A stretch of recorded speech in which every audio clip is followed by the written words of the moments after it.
हो सैया के साथे अपना ससुराल में जाके कि धोती हलुला भूसा तब से नहाई के धोती हलुला भूसा तब से नहाई के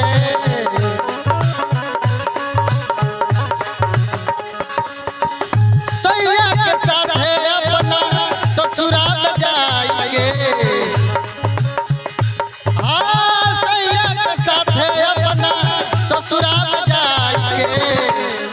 कि धोती हलुला भूसा डब से नहाई के